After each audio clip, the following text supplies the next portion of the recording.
حضرت ابو بکر صدیق. میں نے کہا یہ محبت کی جنگ ہوتی ہے نا. حضرت علی کے ایک بھائی تھے جناب عقیل. جناب عقیل وہ جب انہوں نے کلمہ پڑھا تو نبی پاک کے بڑا قریب رہنے لگے, اور میرے نبی کریم صلی اللہ علیہ وسلم بھی ان سے بڑا پیار کرتے. حضور فرماتے تیرا کلمہ پڑھنے کی مجھے ڈبل خوشی ہوئی ہے. یا رسول اللہ کس طرح؟ فرمایا ایک میرا تو صحابی بنا ہے, دوسرا تو میرا بھائی تھا مسلمان ہو گیا ہے. حضور بڑا پیار کرتے. اب یہ محبت جو ہوتی ہے نا اس میں دوڑ بھی لگتی ہے اور یہ بری نہیں ہوتی, یہ دوڑ بڑی اچھی ہوتی ہے. حضرت عقیل اب قریب رہنے لگے.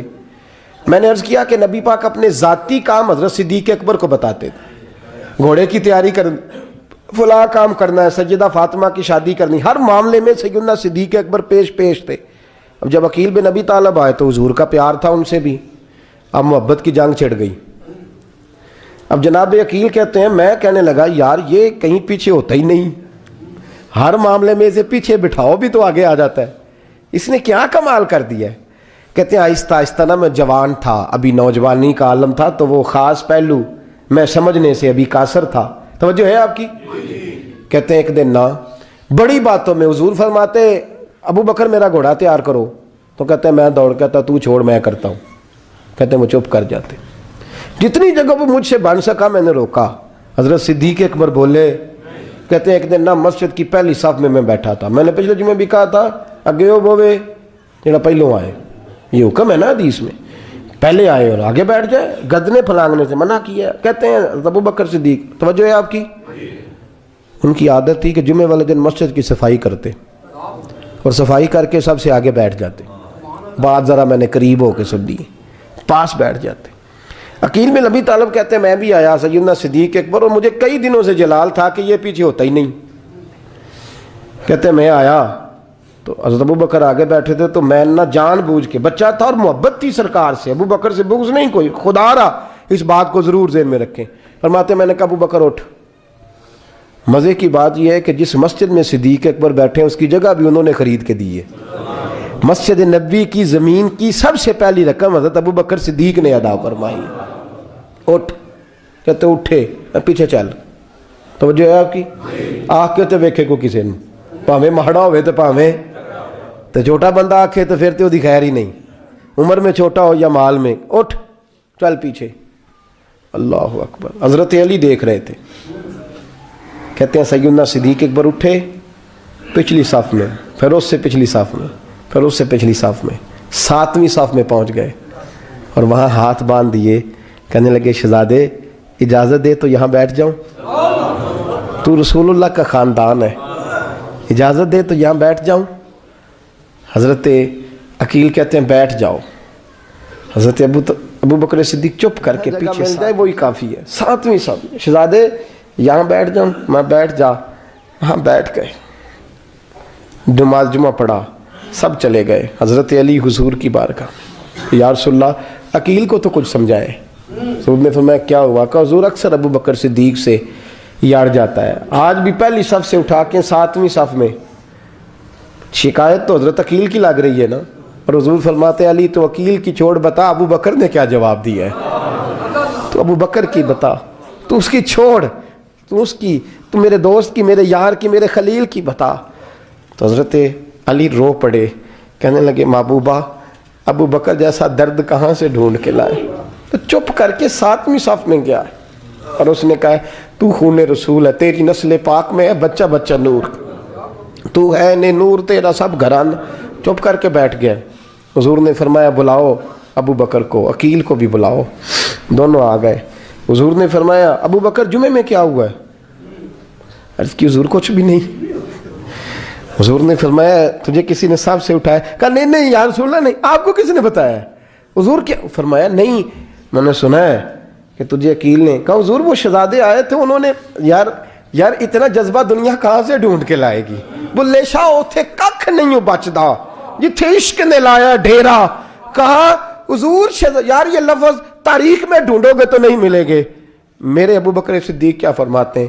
کہا حضور وہ نسل رسول کا شہزادہ ہے نا, اس نے ابو بکر کو 7ویں صف میں ابو بکر کا بیٹھنا پسند کیا تو ابو بکر راضی ہے. حضور اس نے یہاں بیٹھنا پسند کیا, تیری نسل پاک میں بچہ بچہ نور, تو ہے نے نور تیرا. اور کہا حضور وہ خاندان ہے, میں خادم ہوں, فرق تو ہے نا. تو وہ خاندان ہے، میں خادم ہوں۔ میرے رسول کریم صلی اللہ علیہ وسلم نے بلایا جناب عقیل کو، ڈانٹا نہیں، محبت فرمائی۔ سرکار نے فرمایا عقیل بیٹے بیٹھ جا، میں تجھے سمجھاؤں۔ پھر حضور نے بات چھیڑی، فرمایا تجھے پتہ ہے میرا ابو بکر کون ہے؟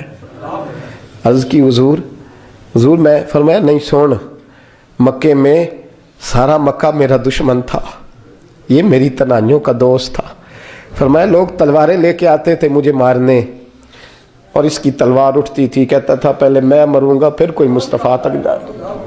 تجھے پتہ ہے یہ کون ہے؟ حضرت ابو بکر صدیق ہاتھ باندھے، حضور میں نوکر ہوں یا رسول اللہ، میں نے کوئی شکایت ہی نہیں کی۔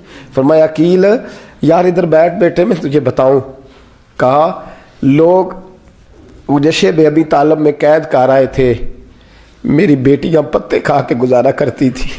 یہ ابو بکر تھا پورے مکے میں جو ظلم سہ سہ کے میرے تک غلہ اور اناج لے کے آتا تھا۔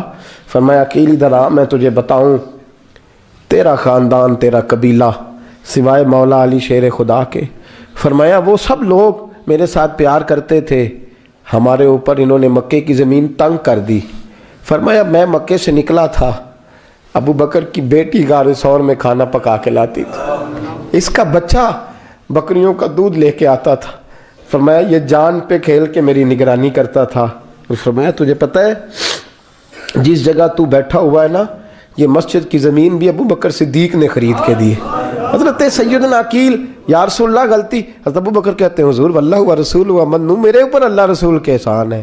آخری لفظ میرے حبیب نے کہے، حضور نے فرمایا عقیل میرے پاس جس کے بھی پیسے آتے ہیں میں بیگانے سمجھ کے خرچ کرتا ہوں، میں کہتا ہوں فلانے کے ہیں، وہ پوچھے گا کہاں لگے، لیکن ابو بکر کے پیسے آتے ہیں تو میں اپنے سمجھ کے خرچ کرتا ہوں۔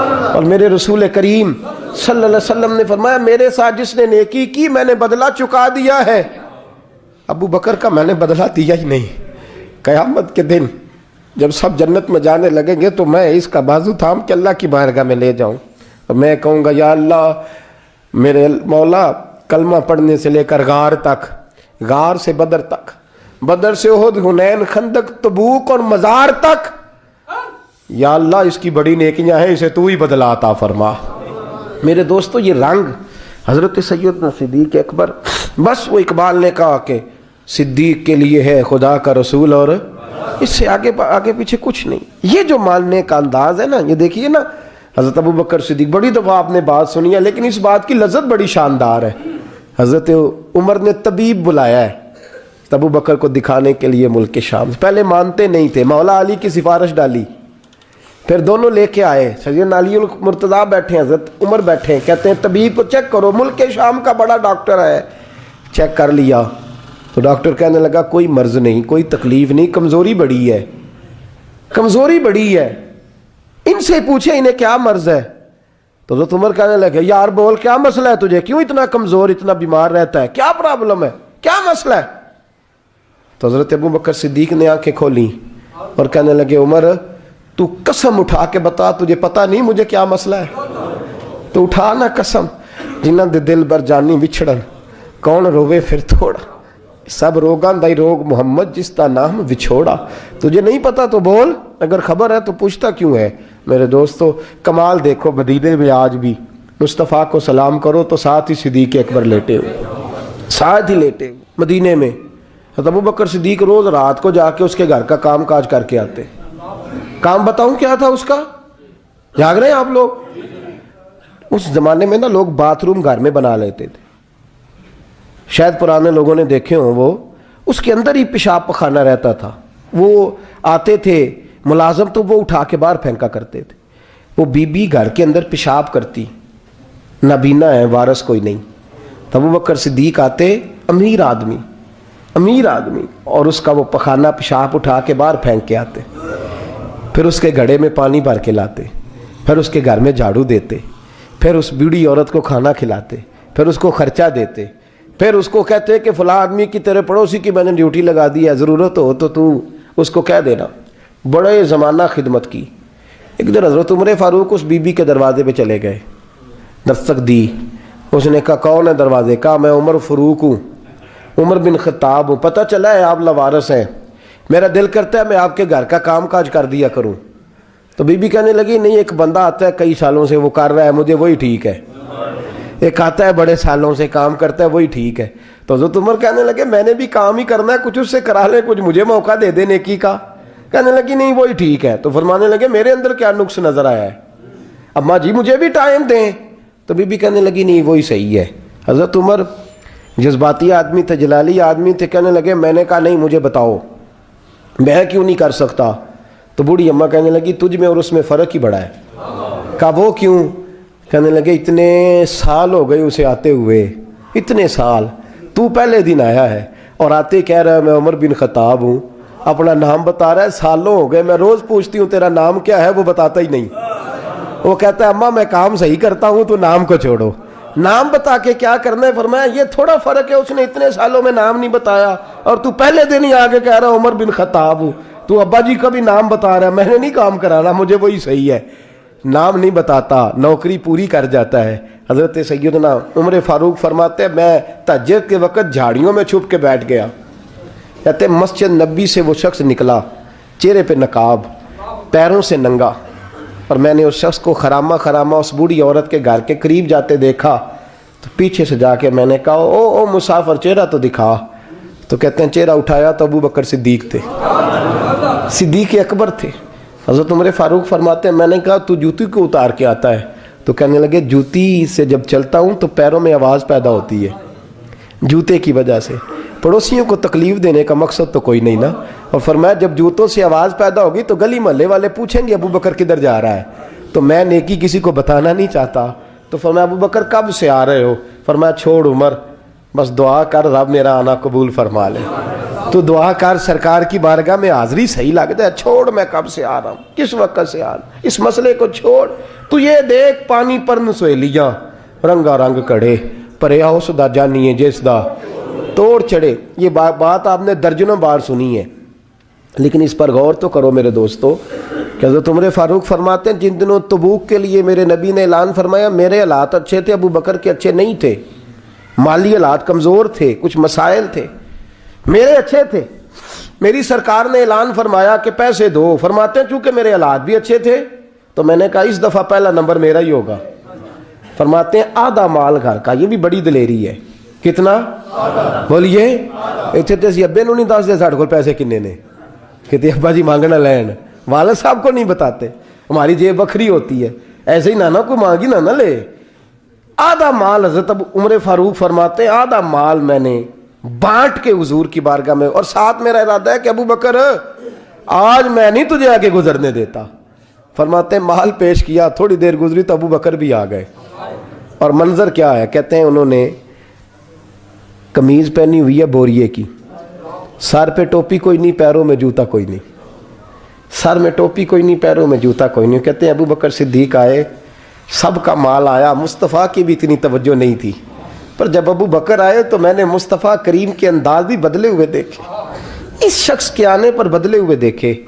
فرماتے ہیں میرے رسول پاک کے سامنے ہر چیز ابو بکر نے قدموں میں ڈھیر کر دی، اور ڈھیر کر کے نا چیزیں رکھ کے تو فٹافٹ پچھلی سائیڈ پہ، کسی کو پتہ نہ چل جائے، پچھلی سائیڈ پہ حضور کے۔ تو حضور نے فرمایا ابو بکر سامنے آنا، گھر کیا چھوڑ کے آیا ہے؟ فرمایا ہر چیز، پیچھے بیٹھ گئے۔ تو محبوب نے بازو تھام کے آگے کیا، فرمایا کیا چھوڑ کے آیا گھر؟ یہ اس بات پہ بات آپ نے پہلے بھی سنی ہے، لیکن ان لفظوں پہ غور کرو۔ ابو بکر نے یہ نہیں کہا حضور کچھ بھی نہیں میں سارا کچھ لے، یہ لفظ کہا ہی نہیں۔ اللہ کرے ہمیں اس عقیدے کو سمجھیں، اس نظریے کو۔ یہ ترمذی اور مشکات دونوں میں یہ لفظ موجود ہے۔ یہ نہیں کہا حضور کچھ بھی نہیں سارا کچھ لے آیا ہوں، یہ نہیں فرمایا۔ حضور نے فرمایا ابو بکر کیا چھوڑ کے آئے ہو گھر؟ توجہ ہے آپ کی؟